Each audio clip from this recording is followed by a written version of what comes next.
Dugang nga swab samples ginkolekta sa poultry animals sa gwa sang 1 kilometer radius sa Rojas City, Capiz.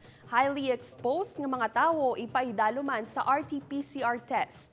Inigitutukan ni Daryl Marie Sarmiento.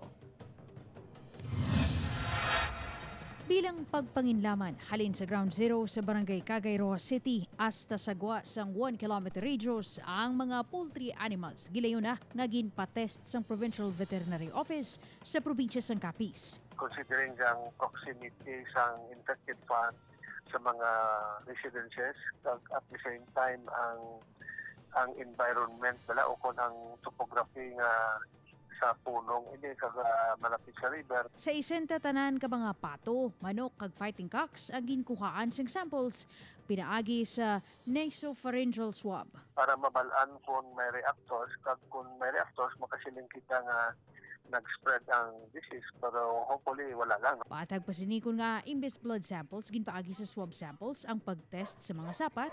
As recommended sang national avian influenza focal person. Actually, originally, blood kag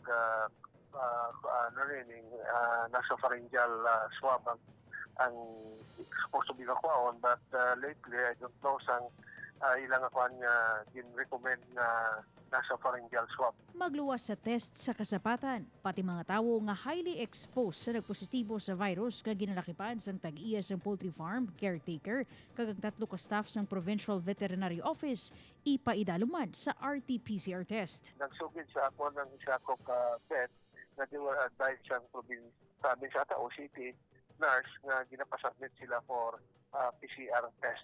Okay. Para masiguro sila. Para ma-determine nga ang even up to this time, even though asymptomatic sila, hindi sila infected o wala sila nag-harbor sa virus, kay bangod nga H5N1 na to eh. Sa subong ginahulat pa sang Department of Agriculture Region 6, lakip na sang Provincial Veterinary Office ng Capiz ang resulta sang ginpadala nga mga samples sang poultry animals. Kaginalauman nga kuntani, wala na sang dugang pa nga magpositibo sa avian influenza subtype H5N1 o kun bird flu.